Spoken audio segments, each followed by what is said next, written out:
Hello everyone, welcome to our CSC academy YouTube channel. इस lecture में हम spanning tree के कंसेप्ट को डिटेल में स्टडी करेंगे। तो इस तरीके से हम स्पैनिंग ट्री को डिफाइन कर सकते हैं, बट इसके पहले हम ये जानेंगे कि स्पैनिंग ट्री होता क्या है। इसके बाद में ईच एंड एवरी पॉइंट्स को मैं डिटेल में एक्सप्लेन करूंगा। तो चलिए फर्स्ट हम ये जानेंगे कि स्पैनिंग ट्री होता क्या है और स्पैनिंग ट्री को जनरेट करने के लिए कौन से कंडीशन या प्रॉपर्टी का यूज करना है। तो स्पैनिंग ट्री को जनरेट करने के लिए हम ग्राफ का यूज करते हैं। प्रॉब्लम में ग्राफ गिवन रहेगा, ग्राफ से हम स्पैनिंग ट्री को जनरेट करेंगे। ग्राफ को रिप्रेजेंट करने के लिए जी का यूज किया जाता है और ग्राफ में set of vertices and edges होता है। वी वर्टाइसेस को रिप्रेजेंट करता है, ई एजेस को रिप्रेजेंट करता है। स्पैनिंग ट्री को टी से रिप्रेजेंट किया जाता है, इसमें भी वर्टाइसेस होता है एंड एजेस। तो एजेस को हम यहाँ पे ई डैश से रिप्रेजेंट करेंगे। अब हम ये जानेंगे कि ग्राफ से हमें स्पैनिंग ट्री को कैसे जनरेट करना है। तो एग्जांपल के लिए मैं यहाँ पे एक ग्राफ को कंसीडर कर लेता हूं इस तरीके से 1 2 3 एजेस। इस ग्राफ में टोटल 3 वर्टाइसेस है एंड 3 एजेस है। वर्टाइसेस 1, 2, 3 है और एजेस 1, 2, 1, 3 और 2, 3। ये जो ग्राफ है ये अनडायरेक्टेड ग्राफ है। ग्राफ 2 टाइप्स का हो सकता है, अनडायरेक्टेड या डायरेक्टेड। जिस ग्राफ में डायरेक्शन गिवन रहेगा वो डायरेक्टेड ग्राफ होता है। तो इस ग्राफ को अगर हम मैथमेटिकली रिप्रेजेंट करते हैं तो फर्स्ट हमें वर्टाइसेस को देखना है। इस ग्राफ में टोटल 3 वर्टाइसेस हैं, हम इस तरीके से लिखेंगे 1, 2, 3। अब हमें एजेस को देखना है, ई को हम देखेंगे एजेस। फर्स्ट एज 1, 2, आप इसको 2, 1 भी लिख सकते हैं, कोई प्रॉब्लम नहीं है क्योंकि ये अनडायरेक्टेड ग्राफ है। तो हम इस तरीके से लिखेंगे 1, 2 फर्स्ट एज हो गया। Second edge 2, 3, third edge 1, 3। ये ग्राफ हो गया। इसके बाद में हम ये जानेंगे कि ग्राफ से स्पैनिंग ट्री को कैसे जनरेट किया जाता है। इसके लिए हम स्पैनिंग ट्री के प्रॉपर्टीज या कंडीशन का यूज करेंगे। तो देखिए ईच एंड एवरी पॉइंट्स को आप केयरफुली देखेंगे। फर्स्ट पॉइंट, ग्राफ का ऑल वर्टाइसेस स्पैनिंग ट्री में प्रेजेंट होना चाहिए। तो इस ग्राफ में टोटल 3 वर्टाइसेस है, ऑल वर्टाइसेस को एज इट इज ट्री में लिख देना। तो हम इस तरीके से लिखेंगे एज इट इज 1, 2, 3। इस तरीके से ग्राफ के ऑल वर्टाइसेस को हमने स्पैनिंग ट्री में एज इट इज लिख दिया। तो यहां पे आपको याद रखना है ग्राफ में और स्पैनिंग ट्री में जो वर्टाइसेस होगा वो सेम होना चाहिए। जो वर्टाइसेस ग्राफ में रहेगा वही वर्टाइसेस स्पैनिंग ट्री में भी होना चाहिए। वर्टाइसेस हो गया। देखिए अब हमें स्पैनिंग ट्री के एजेस को देखना है। तो ग्राफ में कितने भी एजेस हो सकते हैं, बट स्पैनिंग ट्री में नंबर ऑफ एज जो होगा वो रिस्ट्रिक्टेड होता है। तो नंबर ऑफ एज को फाइंड आउट करने के लिए हम स्पैनिंग ट्री के कंडीशन का हमें यूज करना है। हम ये जानेंगे कि स्पैनिंग ट्री में टोटल कितने एजेस होंगे और एजेस को हमें कौन से ऑर्डर में रिप्रेजेंट करना है। तो इसके लिए आपको 2 पॉइंट याद रखना है। फर्स्ट पॉइंट में हम नंबर ऑफ एजेस को फाइंड आउट करेंगे। तो इसके लिए n-1 फॉर्मूले का यूज किया जाता है जिसमें n नंबर ऑफ वर्टाइसेस को रिप्रेजेंट करता है। स्पैनिंग ट्री में टोटल 3 वर्टाइसेस है तो n के प्लेस में हम 3 लिखेंगे -1। जब इसको हम सॉल्व करेंगे तो 2 आएगा। मींस इस स्पैनिंग ट्री में टोटल 2 एजेस प्रेजेंट होना चाहिए। अब हमें यह जानना है कि एजेस को हम कौन से ऑर्डर में रिप्रेजेंट करेंगे। तो एजेस को आप इस तरीके से रिप्रेजेंट करेंगे कि ये जो स्पैनिंग ट्री है उसमें साइकिल जनरेट नहीं होना चाहिए, मींस ये असाइक्लिक ग्राफ होना चाहिए। सेकेंड पॉइंट, असाइक्लिक होना चाहिए, साइकिल जनरेट नहीं होना चाहिए। अब हमें 2 पॉइंट्स का यूज करके स्पैनिंग ट्री के एजेस को रिप्रेजेंट करना है।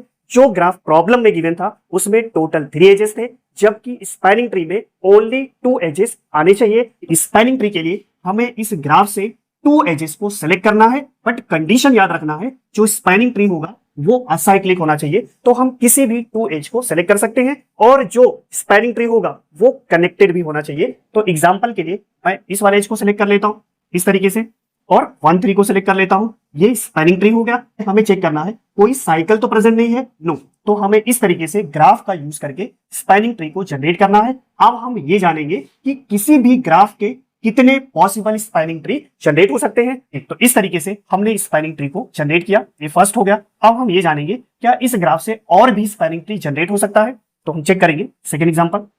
फर्स्ट पॉइंट, ऑल वर्टाइसेस को हमें एज इट इज लिखना है 1, 2, 3। ये वर्टाइसेस हो गया। अब हमें ट्री से 2 एज को सेलेक्ट करना है। तो फर्स्ट वाले में हमने 1, 2, 1, 3 को सेलेक्ट किया। अब हम क्या करेंगे 1, 2, 2, 3 को सेलेक्ट कर लेंगे, ये भी स्पैनिंग ट्री है। थर्ड और भी चेक करेंगे, ऑल वर्टाइसेस 1, 2, 3। हम इस तरीके से 2 एज को सेलेक्ट कर लेते हैं 1, 3 और 2, 3। ये भी स्पैनिंग ट्री है। स्पैनिंग ट्री असाइक्लिक होना चाहिए। तो इस ग्राफ से हमने 3 स्पैनिंग ट्री को फाइंड आउट किया। अब हमें चेक करना है क्या इस ग्राफ से और भी स्पैनिंग ट्री को हम फाइंड आउट कर सकते हैं। तो इसका आंसर नो है, क्योंकि वर्टाइसिस 3 है, 2 एज को ही हमें सेलेक्ट करना है। तो फर्स्ट वाले में हमने 1 3 को सेलेक्ट किया, सेकंड में 1 2 2 3 को सेलेक्ट किया और थर्ड वाले में 1 2 को सेलेक्ट किया, क्योंकि हमें 2 एजेस को ही सेलेक्ट करना है। जो ग्राफ मैंने कंसीडर किया इसमें 3 वर्टाइसिस था, तो इस तरीके से हमने स्पैनिंग ट्री को जनरेट किया। अगर ग्राफ कॉम्प्लिकेटेड होगा तो इस तरीके से स्पैनिंग ट्री को फाइंड आउट करना डिफिकल्ट होगा। तो इसके लिए कैलीज फॉर्मूले का यूज करके आप easily number of spanning tree को फाइंड आउट कर सकते हैं। इस तरीके से फॉर्मूला होता है, number of spanning tree is equal to n to the power n minus 2।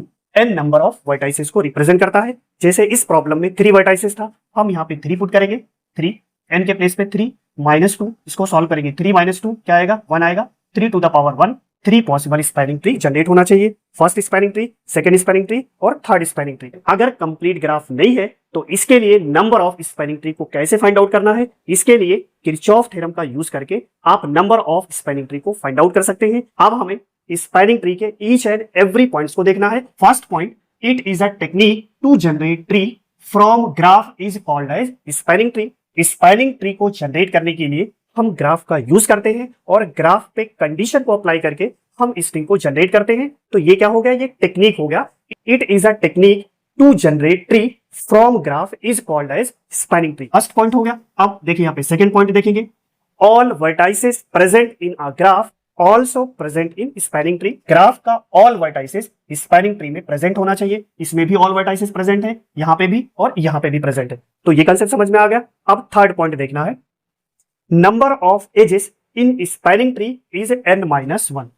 Each and every spanning tree में n-1 एजेस की प्रेजेंट होना चाहिए। n नंबर ऑफ वर्टाइसेस को रिप्रेजेंट करता है। तो इस ट्री में टोटल 3 वर्टाइसेस है, 3 - 1 क्या आएगा, 2 एजेस यहाँ पे भी है, इसमें भी है, इसमें भी। स्पैनिंग ट्री का जो एज होता है वो वर्टेक्स पे डिपेंड होता है, ना कि ग्राफ के एजेस पे डिपेंड होता है। यहाँ पे 3 वर्टेक्स तो 3 - 1 2 एजेस प्रेजेंट होने चाहिए। नेक्स्ट पॉइंट को देखना है, in spanning tree all vertices are connected and acyclic.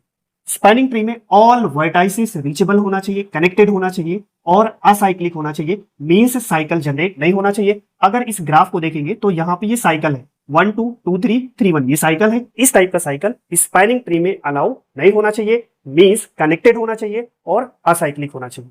इसके बाद में हम ये जानेंगे कि मिनिमम कॉस्ट स्पैनिंग ट्री या मिनिमम स्पैनिंग ट्री किसे कहा जाता है। मिनिमम कॉस्ट स्पैनिंग ट्री के लिए हम इसी ग्राफ का यूज करेंगे, but minimum cost spanning tree के लिए वेटेड ग्राफ गिवन होना चाहिए, मींस कॉस्ट भी असाइन होना चाहिए। फॉर एग्जांपल मैं यहाँ पे कॉस्ट ले लेता हूँ 3, 1 to एज का कॉस्ट 3 है।